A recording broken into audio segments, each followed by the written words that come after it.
Hello there and welcome. It's Bob Proctor back again. Now, you know, in the last video that we made here together, I went through how the conscious mind works, how the subconscious, and how the body is an expression of the mind. And as you go through that, if you go through it a few times, you're going to see, yeah, that's exactly what happens. Now, I want you to think of this for a moment. When you impress an idea upon your subconscious mind, that alters the vibration of this instrument we call our body. See, our body is a molecular structure. Really what it is. It's a mass of energy in a very high speed of vibration. Now, we invented a word to describe our conscious awareness of vibration, and that word is feeling. If you ask a person, how are you today? They'll say, well, I'm feeling fine, or I don't feel that good, I feel great. You never hear a person say, oh, I'm consciously aware of being emotionally involved with a negative idea, so therefore I've moved into a negative vibration. But that's exactly what happens. So, you see, as we start to understand this, and we become aware that we're not feeling too good, we can change it. Now, it takes a little training, but you can do it. We are really in charge of how we feel. Now, we let other people upset us, but we don't have to let other people upset us. We don't need to react to them. We can respond. We can listen to what they're saying, and they say, well, you're entitled to your opinion, but that's just not what I'm like. And we can hold our own idea of ourselves. You see, it's important that we grasp how the mind works and that we understand the relationship of the body to the mind and the mind to the body. Now, it's our results that we want to change. Now, our results could be in our physical body. It may want to be, you may want to cast off a few pounds. You may want to put on a couple of pounds. You may want to have a little higher energy. See, all the energy there ever was or ever will be is 100% evenly present in all places at the same time. Everything's energy. You'll hear people say, where does he get all the energy? Where does she get all the... Nobody gets energy. Everybody releases energy. Desire is the triggering mechanism that lets the energy flow. Now, let's go back and have a quick review. Here you've got the little stick person here. There you've got the conscious mind. And remember, you have the sensory factors hooked up to the conscious mind. And then you have the subconscious mind, and then you have the body. Now, the conscious mind has the ability to choose thoughts. Those thoughts turn into pictures. We turn the pictures over to the subconscious mind, and then the subconscious mind expresses the action. All right? Now, what is the problem? Remember, we said the subconscious mind had no ability to reject. We said the subconscious mind cannot differentiate between what's real and what's imagined.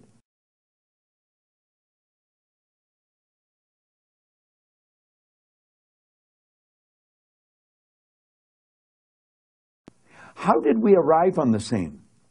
I'll tell you, when you arrived on the scene, you did not have any conscious faculties developed. The sensory factors weren't even developed. This is how you arrived. That's called the little life. That's the baby. No conscious mind. So there's the subconscious mind. It's wide open. You can put anything in it. You see, your subconscious mind is programmed genetically. That's why we look like our relatives. It's built right into the genes at birth. But then we're programmed environmentally. Carl Mendiger from the Mendiger Foundation in Topeka one time said, environment is more important than heredity. Why do you think you speak the language you speak? You speak that language because you were surrounded by people that speak that language in your little life. And the language just went right into the subconscious mind. If you grew up in a home that was bilingual, you learned both languages. I had an associate over in Kuala Lumpur, had a little boy, he spoke 4 languages at 4 years of age. And you'd look at that and you'd say, my gosh. No. The baby was programmed. Why do you like the food you like? It's programming. That's right. Now, let's stop and think about the environment we were raised in. Here's the baby, and look at the ideas and the thoughts and the concepts that are going on around that baby are going right into that baby's subconscious mind.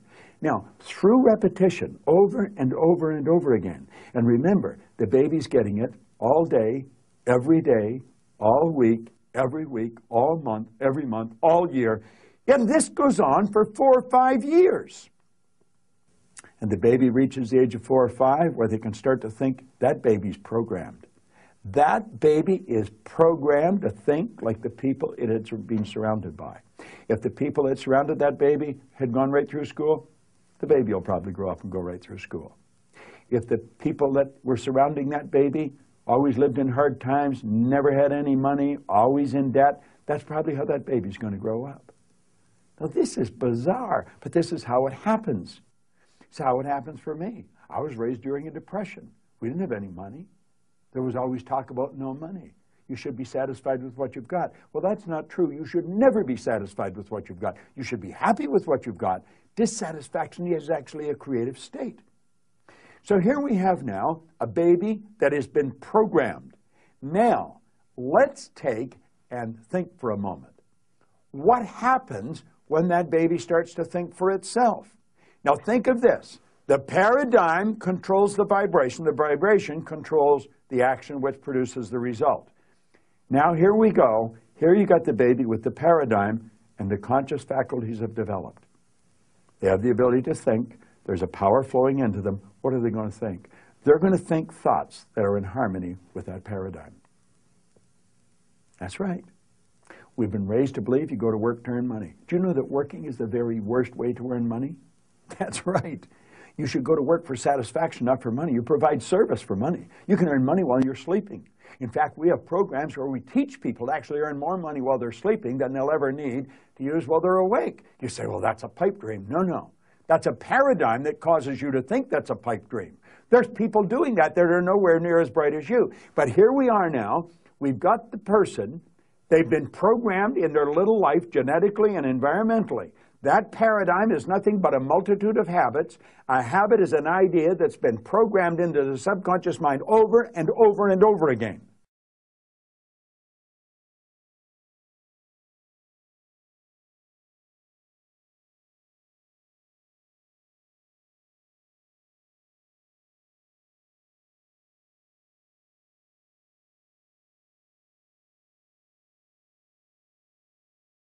So here we have now a baby that has been programmed. Now, let's take and think for a moment. What happens when that baby starts to think for itself? Now think of this. The paradigm controls the vibration controls the action which produces the result. Now here we go. Here you got the baby with the paradigm, and the conscious faculties have developed. They have the ability to think. There's a power flowing into them. What are they going to think? They're going to think thoughts that are in harmony with that paradigm. That's right. We've been raised to believe you go to work to earn money. Do you know that working is the very worst way to earn money? That's right. You should go to work for satisfaction, not for money. You provide service for money. You can earn money while you're sleeping. In fact, we have programs where we teach people to actually earn more money while they're sleeping than they'll ever need to use while they're awake. You say, well, that's a pipe dream. No, no. That's a paradigm that causes you to think that's a pipe dream. There's people doing that that are nowhere near as bright as you. But here we are now. We've got the person. They've been programmed in their little life genetically and environmentally. That paradigm is nothing but a multitude of habits. A habit is an idea that's been programmed into the subconscious mind over and over and over again. Now, the paradigm is literally controlling the behavior. Consciously, you can think of one thing, but subconsciously, the other idea will be controlling you. See, we can sit down and we can read these self-help books. We can listen to the recordings. We say, yeah, well, I can do that. That makes sense. That's logical. But then we can't do it. Why? Now think of this for a moment. I want you to imagine that you're going to accept an idea right now to turn your annual income to a monthly income. You say, well, I'd like that. But will you do it? Probably not. Your paradigm will stop you. See, your paradigm literally controls the results. Now, let's think of how the paradigm was formed. The paradigm was formed through repetition. The ideas being planted in your subconscious mind. Now, understand your paradigm dictates your logic. Your paradigm controls how you utilize your time. Your paradigm controls your perception of situations. Your paradigm controls your effectiveness. Your paradigm controls the amount of money you earn. If you want to change your life, you must change your paradigm. You see, to most people, it's illogical that they could take and turn their annual income to a monthly income. But if you follow our teachings, we'll show you exactly how to do that. We'll show you how to accomplish anything you want to accomplish, because what we're focused on is showing you how to change the paradigm. When the paradigm's changed, your life changes. It's a beautiful concept. It's an absolutely phenomenal concept. Now you know why you're getting the results you're getting. It has nothing to do with your intellect. Your intellect, you can figure out how to do things. But that doesn't mean you're going to do them. You'll hear people say, I believe that, but their behavior would indicate they've never even heard of it. Why? We believe something on a conscious level. On a subconscious level, the paradigm believes something else. There's a word called praxis. Praxis is the integration of belief with behavior. We've got to take the beliefs that we have consciously, that we determine by thinking, and plant them in the place of the old belief. See, I used to believe that I couldn't do anything better than I was doing. I felt fortunate that I was on the fire department. The idea of building a company that operated all around the world, furthest thing from my mind. But you know something? As I changed my paradigm, my whole world changed. That's what we do.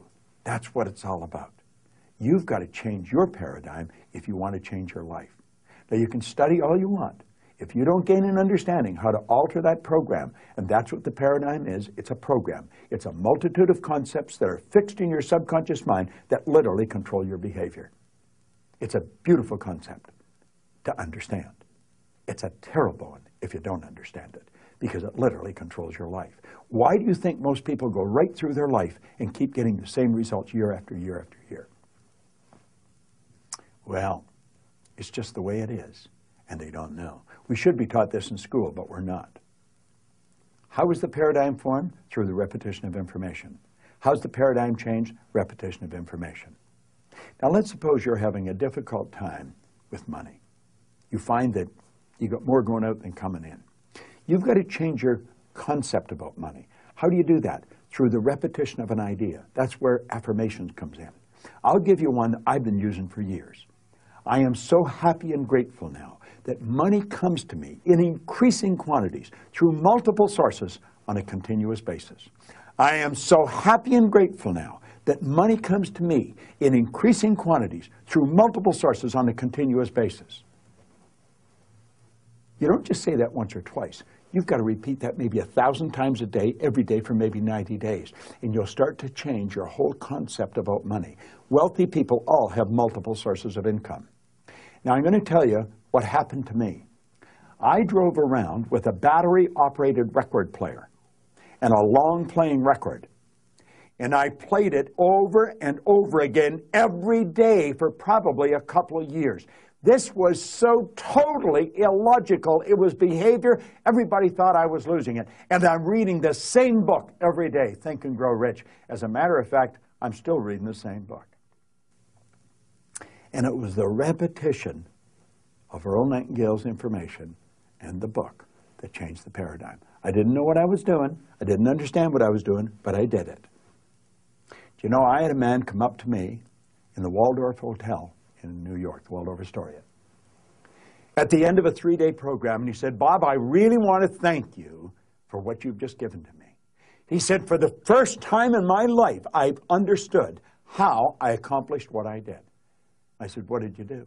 He said, I won the gold medal in the decathlon in the Olympics in Melbourne, Australia in 1957.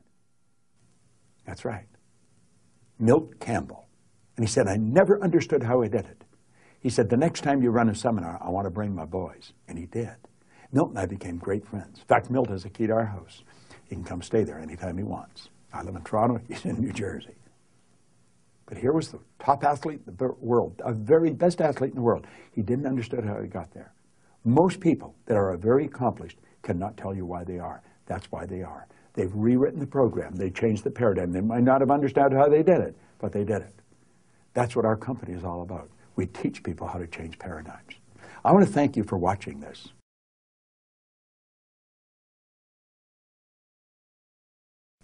But I'm going to ask you to share it with other people. Share it with them. Say, come and watch this. Start a rapport. Build a rapport with people, you know. It's a great way to live. And this is great information to understand. Thanks for listening. It's Bob Proctor. I enjoy sharing it with you.